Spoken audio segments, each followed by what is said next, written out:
Magandang araw at magandang buhay. Attention po mga senior citizens.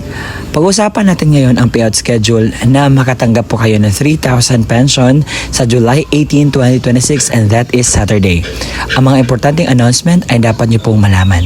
Sa araw na ito, ang i-expect niyo po na mapakinggan at makuha po na balita sa akin vlog ay una, ang mga lugar kung saan may magaganap na payout sa social pension for indigent senior citizens. Pangalawa, ano ang oras po ng inyong pong payout. Pangatlo, saan po ba gaganapin ang payout. At pang-apat, mga kumpletong requirements na dapat mong i-ready at pang-lima, mga dagdag kaalaman patungkol po dito. Kaya naman, inaanyayahan kita na tapusin mo ang video na ito hanggang sa dulo nang sa gayon makuha mo ang punto ng video kong ito. At kung ikaw ay bago pa lang sa aking YouTube channel at saka Facebook, ay don't forget po na i-follow or i-subscribe nang sa gayon po ay maging updated kayo sa mga susunod ko pang vlog na i-upload po dito.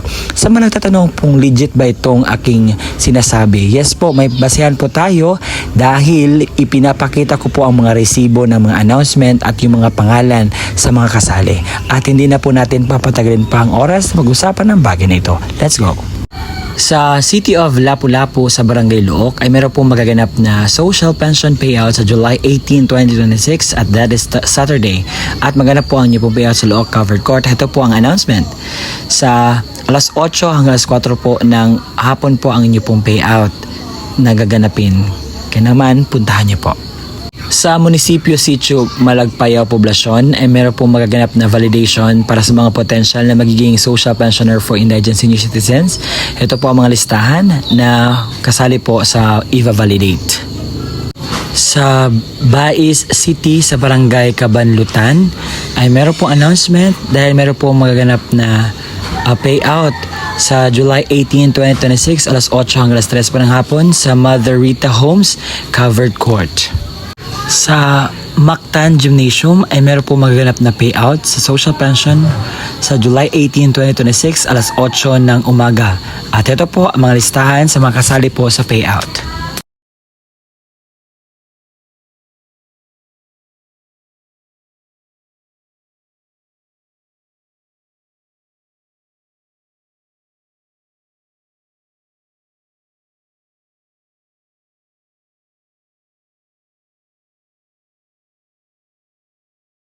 Sa Barangay Doña Josefa, meron pong annual social pension sa July 18, 2026 alas 9 hanggang alas 5 po ng hapon. Sa Kabadbaran, Agusan del Norte ay meron pong magaganap na payout sa July 18, 2026 alas 10 po ng umaga sa Multipurpose Gymnasium. Sa Barangay Canluhao, meron po magaganap na social pension for indigent senior citizens payout sa Canluhao Elementary School Gymnasium sa July 18, 2026, Saturday, alas 8 ng umaga. Ito po ang mga pangalan sa mga nakalista po na mag-payout.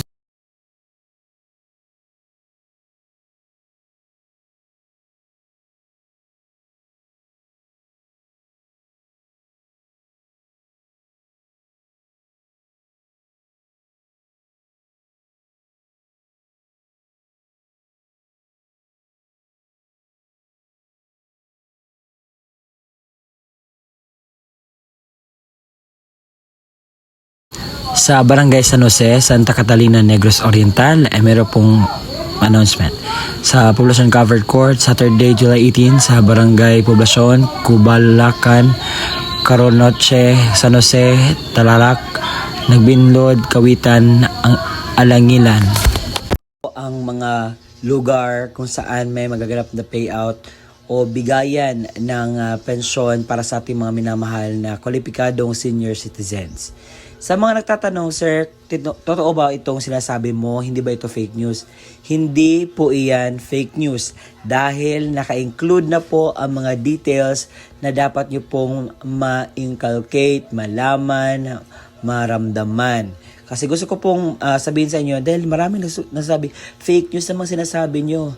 Hindi po ito fake news. Ito ay batas po ang social pension for indigent senior citizens. At kung hindi ko man nakita ang inyong mga lugar, you can just go to the near barangay sa inyo at alamin kung meron na bang update sa inyong social pension for indigent senior citizens.